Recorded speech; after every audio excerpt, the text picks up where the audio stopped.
Sneakers and Cleats, the podcast. Welcome back to the Sneakers and Cleats podcast. It is Monday, November 18th. This is episode 151. That's Don Harris. That's Chuck McKinnon. Matt Roy here. What's up? What's going on? You guys have a good weekend? Yes, Don, sir. Don, yours was exciting. Oh, man. Tell us about your weekend. You went to North Carolina, so you saw saw Duke, Cameron Indoor. My, hold on a second. I spilled my Diet Coke. Oh, God. No, it didn't spill. Okay, that's good. My son and I are both huge Duke Blue Devil fans. My days go back to 1978 with Gene Banks and Mike Jaminski, all the way through the Johnny Dawkins and Mark Allery and Leitner and Hurley and all that.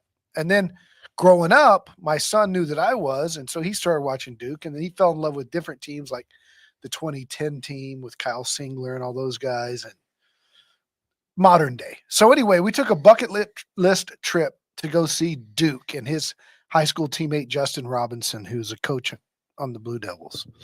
And we got how was it? Oh, man. Goosebumps. I even shed a tear, man. It was like, I felt like I was going to tell Chuck, it's like Rudy's dad going into Notre Dame Stadium, a more glorious sight these eyes have never seen.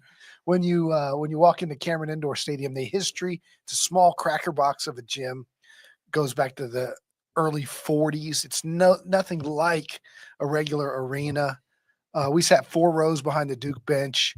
The Crazies, they were up 50-12 on Wofford College, and the Crazies were acting like it was North Carolina with the game on the line. It was unbelievable. And since we were there, my son says, Carolina's playing Friday night.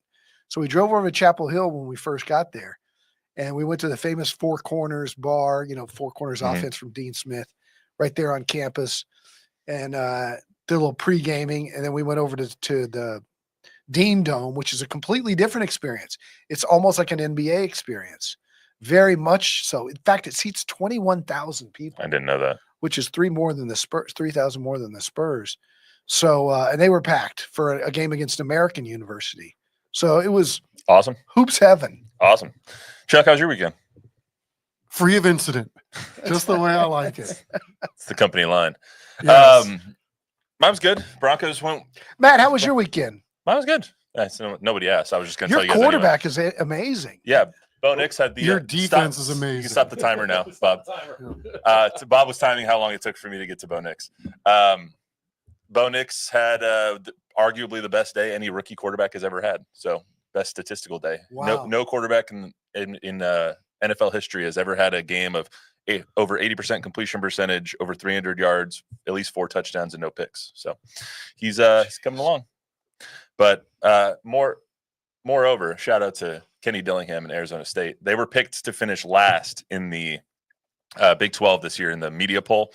They now control their own destiny to get to the Big 12 title game. So shout out to Kenny Dillingham and Arizona State. Shout out for you to not remembering that ASU is in the Big 12. Yes. And shout out for you for not mentioning that they should have lost to Texas State. They didn't, though. All that matters is W's, Chuck. That's correct. All that matters is W's. The Broncos are keeping score. Chiefs should have lost to the Broncos, and we're not going to talk about that either. So we got a lot going on today, though. Before we get started, I want to remind everyone, subscribe and subscribe to the YouTube channel, both News 4 and Fox SA. If you're so inclined, download, rate, review the podcast. The last couple have been doing really well, so thank everybody for that. Cowboys playing tonight on Monday Night Football, playing the Texans in a game that we thought was going to mean a lot at the beginning of the year and now might ultimately mean nothing for the Cowboys, but we'll get into it.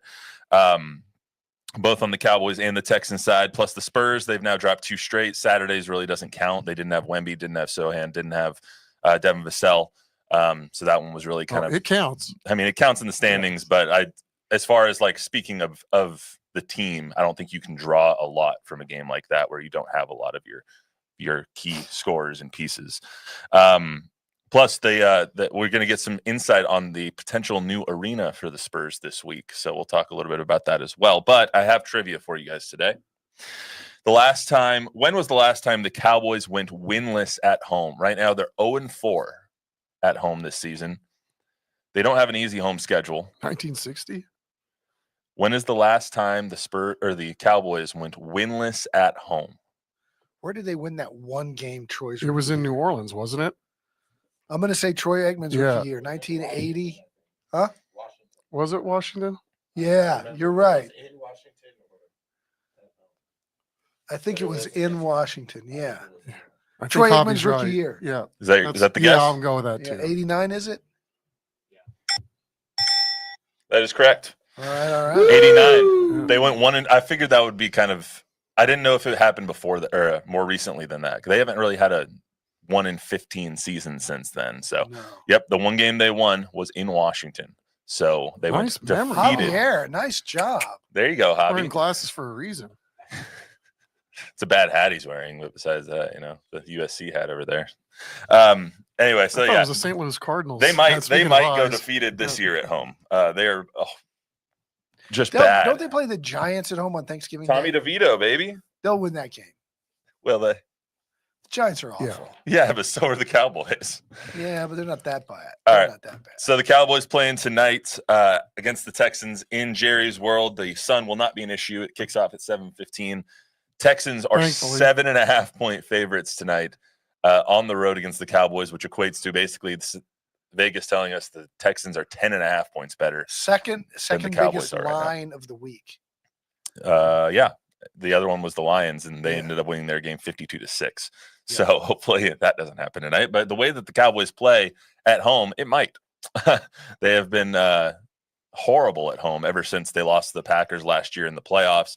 At this point, they sit with a 1% chance, a less than 1% chance to win the division, to make the playoffs, to win the Super Bowl, any of those things that you want to say. It's a non-zero chance, but it's pretty close to zero.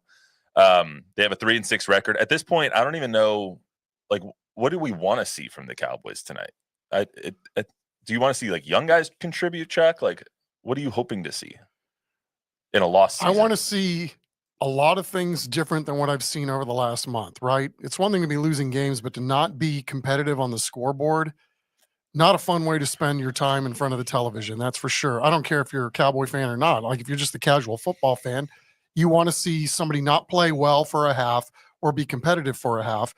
So where are they going to get that from? I don't know, because as we've discussed here before, where is the hope?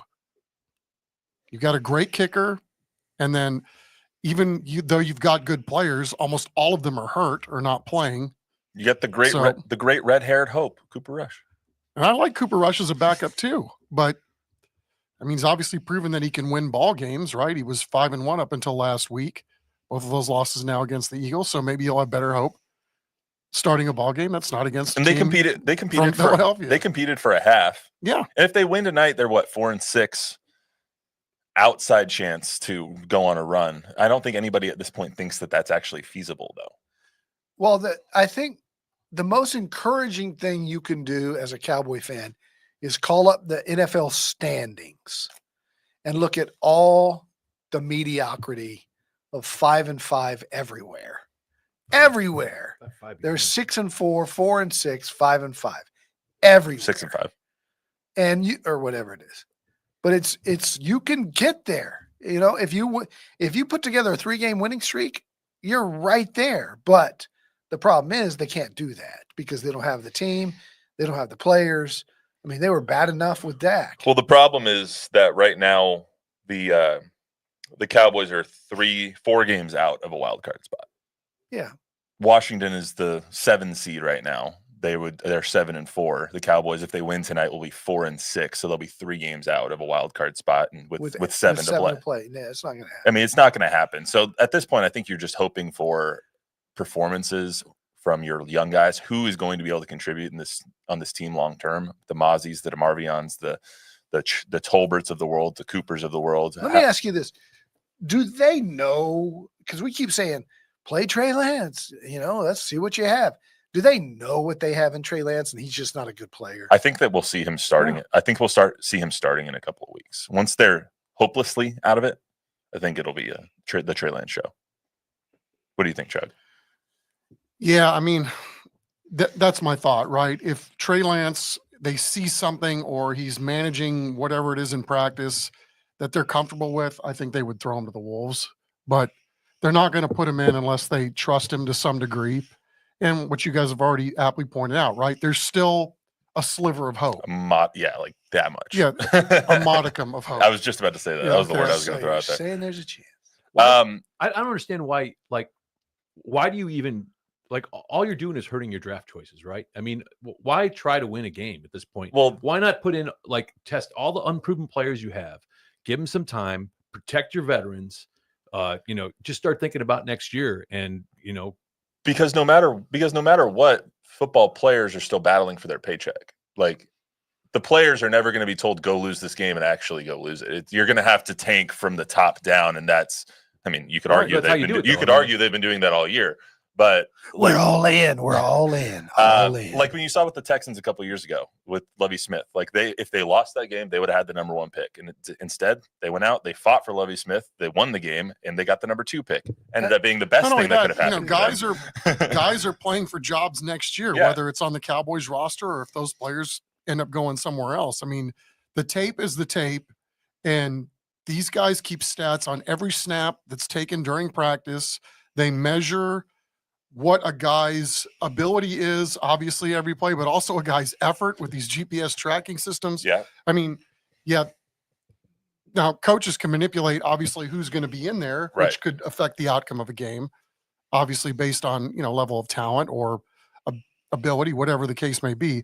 So I don't think you can start openly tanking this with 8 games. I'm with you. And I mean, again, I would never advocate for that. I mean, clearly the Texans didn't do that when they won that ball game and messed up, quote unquote, the number 1 pick. And look what ended up happening. They ended up getting CJ Stroud because of it. Karma. So, he hasn't looked that great this year anyway, but he's still pretty damn good. He's still pretty good. I'd like to be Mike McCarthy at the Jake Paul Tyson fight the other night, watching the big screen with 75,000 other people, where Michael Irvin is joking with Jerry Jones about hiring Deion Sanders to be the head coach, and people are cheering, and McCarthy's there watching it with everybody else. That's just got to be humiliating. Dude, he shouldn't want to be the head coach of the Cowboys anymore. Like, get me the hell out of here if I'm Mike McCarthy.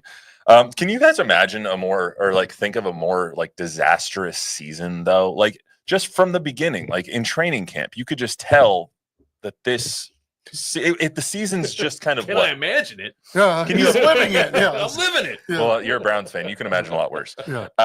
But just look at the things that have happened to the Cowboys that are just so weird and like making this season seem like a movie instead of some normal football season. Like, there was a fire at a preseason hotel or out in false alarm. Yeah, false alarm. But it was a fire that destroyed a lot of possessions for this one player.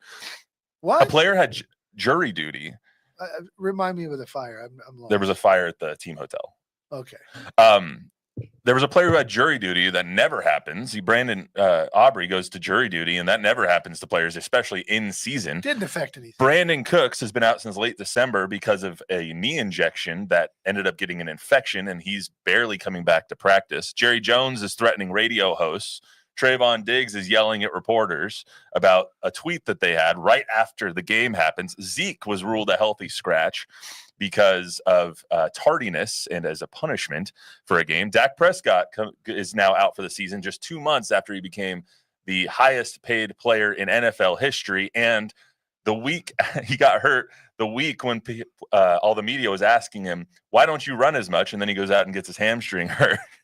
And then CD is now complaining again about curtains at Jerry World. And Jerry is getting all fired up saying, well, why don't we just build a new stadium? Let's just tear a stadium down. Like, all of those things wrapped into one. We're only 9 games into the season. Like, can you think of a weirder season? Matt wasn't born, in the early 90s when this was every season and they still won Super Bowls. Emmett was falling off of tractors and getting run over by golf carts. And Michael Irvin was in hotels with hookers with cocaine, and they had the big house, and there were private investigations with secret cameras, and there was North Dallas before that. Yeah, right? but Twitter wasn't around then. True. So yeah, but there were books written about the early escapades of the 70s Cowboys, and so North Dallas 40. It has been. It does seem like a series of unfortunate events. In right? recent memory, though, this is by far the strangest season that I've seen. Well, everything has been lined up against them, right? I mean, you have a team that won 13 ball games last year. It looked like they were set up pretty well last year, then had the debacle in the playoffs. But you're thinking, okay, that's a one-off. You know, they can get back to where they are, be halfway decent, and make another run at this thing. And it's been quite the contrary since opening day. On the other side, you have the Texans. The Texans started out 4-1. Nico Collins got hurt. They go 2-3 without Nico Collins. The first one was against the Patriots. I barely count that as a win, but still a win. A win is a win. On that side, how much does Nico Collins help this team, Chuck, with them kind of middling? I don't want to say that they're not good, because the Texans are a very good team, but they have not been what we thought they would be in the last few weeks. Well, if you took CeeDee Lamb off the Cowboys, how bad of a disaster would this be, right? I mean, so you're taking arguably their most explosive weapon outside, taking him off the field. By the way, he gets hurt catching a touchdown pass where he was 10 yards past the defender. Also doesn't help they lost Stephon Diggs. Yeah. Correct. No question about that. I mean, you're right. We haven't even thought Anderson about Jr.'s that. out. Their best So, defensive player. They've had some injuries, but in their games, they've been close, right? They've been field goal games that they've lost. They've been right there. I certainly wouldn't be hitting the panic button if I'm in Houston. And the mettle of this team, I think you can trace back to last year when they were able to cobble together wins and be really competitive, even when a lot of guys were banged up. And they went through the whole year like that. So the fact that they're getting somebody back like Nico tonight, not to mention Mario Edwards, we're going to see on the field tonight on the defensive line. I mean, they're getting healthier. I would imagine this is going to be quite the mismatch tonight in Arlington. I was just getting ready to say, I think this is a game where they come out and smack the Cowboys. The Cowboys are a team that's reeling. The Texans are a team that's lost, 3 out of 4, but are having those players only meetings, and they think they can be a lot better. They can be a lot better, and they run the football. Joe Mixon is going to have a field day tonight. If he's on your fantasy teams, I'd love to know. You want him on your fantasy team. I would love to know. Did Don Harris just bring up I fantasy would love football? to know his stats at the end of the night. Don hates fantasy whether or football. not he helps you. Facetious. It's between facetious and fecal. I don't have him on any of my 7 fantasy football teams. I do not. Sounds like last year, though, to your point, Chuck, they were hit by injury a lot. And it was especially on the offensive line. But C.J. Stroud played so well that he kind of he overcame a lot of those. He was able to kind of overshadow some of those injuries and make up for them. This year, he hasn't been that player. He's 22nd in the league in QBR. He's already has more interceptions and turnovers this year than he did last year, and we're only 10 games into it. So when you have a quarterback who is taking a step back in his progression, you need everyone else to make up for it. And right now, I would argue that the Texans as a team are not playing as well as they did last year to make up for what CJ is doing this year. Yeah, that might be fair. But, I've heard some people pontificate that they run a version of the West Coast offense that they've kind of, narrowed down in its scope. But maybe they've had to do that because they've got a lot of young players and they've got a lot of injuries too. So it's not just on the quarterback, that these things are not working out in their favor, perhaps, on offense, quite the way they were last year. But, again, people are going to game plan for CJ Stroud a little differently than they did last year when they had no tape on the guy.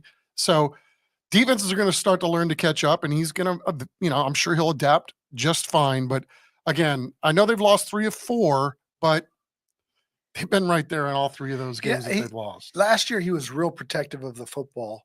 And that was the thing, is like he doesn't make it mistakes. He doesn't turn over. I think he's gained some confidence. It's given him the ability, I guess you want to say, to take more chances.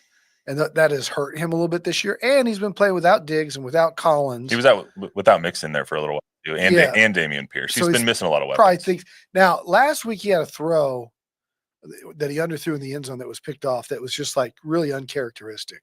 Yeah, and I think he was just trying to be so careful with the football. But yeah, he's been careless.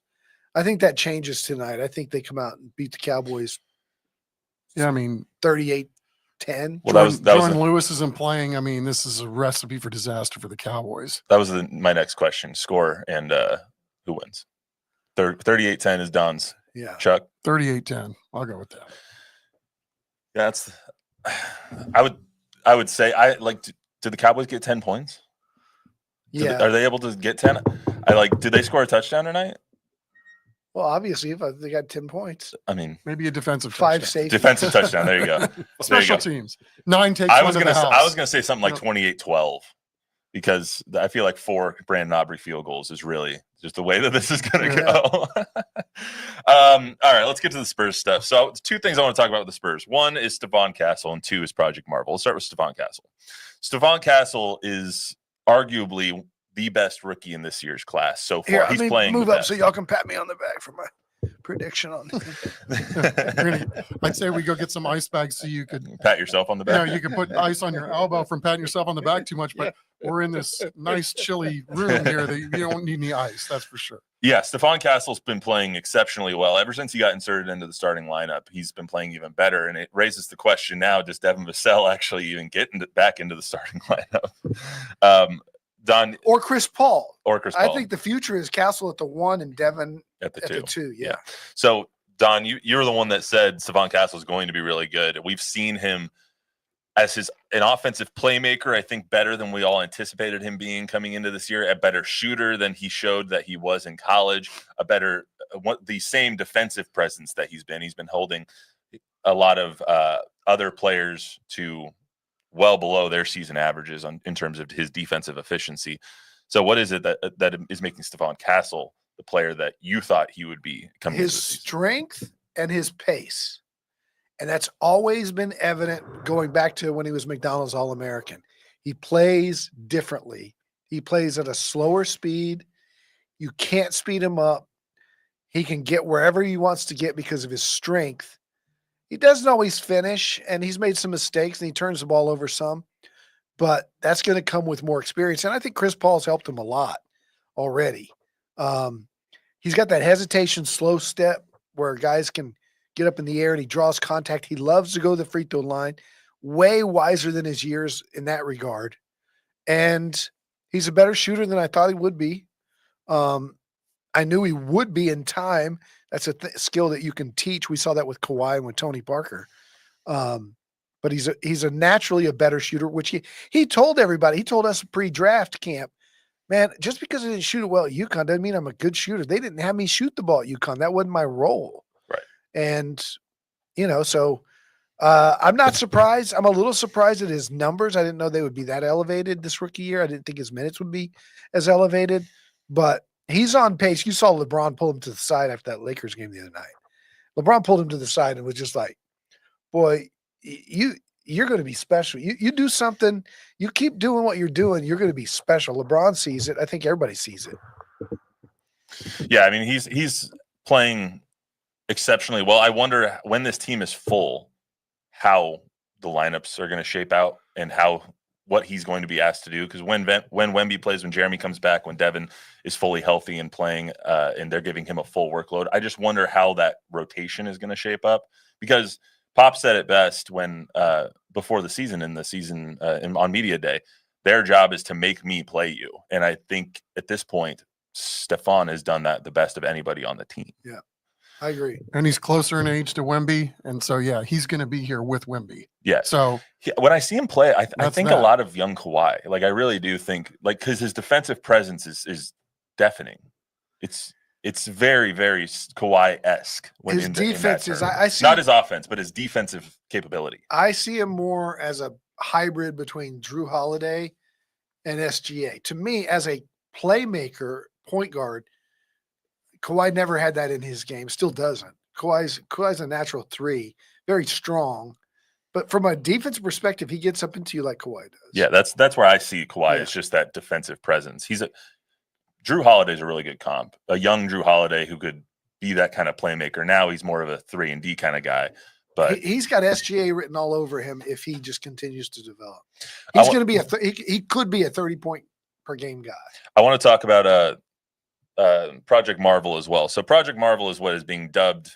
It has been dubbed Project Marvel, which is what the downtown entertainment district is being called for San Antonio, and bringing a new Spurs stadium along with everything else that goes down in the hemisphere. So we're finally breaking the silence on that this week. Thursday, City Council is going to get a briefing when it comes to a feasibility study, when it comes to potential funding sources, a kind of a conceptual plan for what this may look like. My question is, it's a $3 to $4 billion enterprise. How much of it is going to be from the Spurs? How much of it is going to be from the city? And how much is the taxpayer going to have to fund? And do you guys think that they will want to fund that? Chuck? That's a good question. I don't know, to answer your question, if people want to fund it or not. I know when we were going through the Frostbank Center, when they were building that, that was a huge component, right? If you don't get the taxpayer dollar entity on the ballot for people to vote yay or nay for, then the Spurs were going to move. And so I think that was pretty abundant that that was going to happen at the time. It passed overwhelmingly. Of course, it helps when you go win a championship, leading up to the vote. So, will people want to vote for something like that to have another arena down there? I have no idea. I do know this based on how Bexar County has voted the last several cycles. Anything that includes more taxes or more governmental control passes with flying colors. So I would imagine that if this gets on a ballot based on people's ability to vote in mass in Bexar County, that this would probably pass as well. Yes, I agree 100%. I also think there is a possibility that you can use taxpayer money without putting it to a vote of the masses. And that is what they did with the Mission's new stadium, with the TERS tax. And we're finding this out. This is really complicated. I've been in the weeds with Ron Nierenberg over the last year and a half with this many times. And he was trying to explain to me that the model that was used for 99 Spurs new arena and was used with so many communities where taxpayers foot the bill and a vote and all that is not necessarily the model anymore. Hence the Spurs recruiting Michael Dell, Joe Gebbia, Kristen Lewis, and the guy from Atlanta, Paul, whatever his last name is, I forget, that have the capital to put the money up front, okay, to build most of it and get their return with the development that comes along with it. We're seeing this with Western Urban and the Mission Stadium. The Mission Stadium is going to be funded by the tax revenues of the retail, the apartments, the restaurants, all that, which will go back to Western Urban, which will pay them off for their initial investment. And then for 20, 30, 40 years, it's just money rolling in. And so there will probably be a element of a tax. We'll find out more on Thursday. We'll find out more on Thursday for sure. But the bottom line is the train always goes forward. There's always the naysayers. Whenever this comes up, there's always the letters to the editor of the newspaper. I don't want to pay no taxes for these $1 million owners and all that. But for a city to move forward, like Austin's been kicking our for the last 15 years, for a city to move forward, you have to have progress. You have to have new development. You have to have infrastructure and new arenas and things like this. There's not going to be the leverage anymore of moving because Seattle's going to get a team and Vegas is going to get a team from expansion. And so this is something San Antonians, I would think, would want to do. And by the way, it's been moved up 5 years because they got Wemby. The Spurs weren't planning on this before last year's lottery. That was going to be another question: is what is the Wemby effect when it comes to something like this? Because you guys mentioned it was the championship in '99 helped spur, pun intended, the new arena that they have right now, the AT&T Center, formerly AT&T Center, Frostbank Center, helped get that development off the ground. And now you have a young, probably going to be the best player in the NBA at a certain time in his career, hopefully, in San Antonio. And you want, one, to keep him here, but two, to use him as the leverage to continue your progression as a franchise. That's why this is on the agenda for this Thursday instead of a Thursday 5 years from now. I would also think that as far as the city goes, this is 6 months until Ron Nierenberg can't be the mayor anymore. I would think that he wants this as part of his legacy as well. Big time. Right? Absolutely. Yeah. I mean, there's a reason that they're pushing to try and get this done sooner rather than later. They've been working on it for a while. 2032 is when the lease is up at the Frostbank Center. So they don't really have, it's not like they have a deadline to get this done Thursday, but because of all of those elements, they've moved all of that up, is what it feels like. The Missions is a short-term project that's going to be done quickly. Mhm. The Spurs new arena and tearing down the Institute of Texan Cultures. that's a long-term. But they're getting the ball rolling now. It's also not just an arena. It's like an entire entertainment Oh, yeah. district. Like it's Like going to be Arlington. it's going to be restaurants. It's like Arlington, exactly. Yeah. It's going to be like Texas Live or whatever they have out there. Mhm. It's going to be something similar to that. Restaurants and bars and retail and all of those things. There's a big Alamodome component to this too, of renovation to the Alamodome. Elaborate on that. Much huge 200 million worth of or at least of renovation to the Alamodome, expanding, updating. That's all stuff they have to get done for the Final Fours and stuff like that, right? Well, we're not going to get another Final Four after this one, unless they do something like that, which is what they want. Yeah, it's going to be interesting to see kind of how Thursday goes down. We'll talk about it more on Thursday, obviously. But I thought we've been talking so much about the Spurs and how their franchise and the arrow on this franchise is going straight up, especially with Victor and with Stefan and with Devin and with all these players that they're getting. It's time to start investing in that, and now you're seeing that kind of come from the city. I'm all for moving the needle forward, right? For growth, for better ability to get around downtown, to have more things to do down there, to have better places to eat, all of that stuff.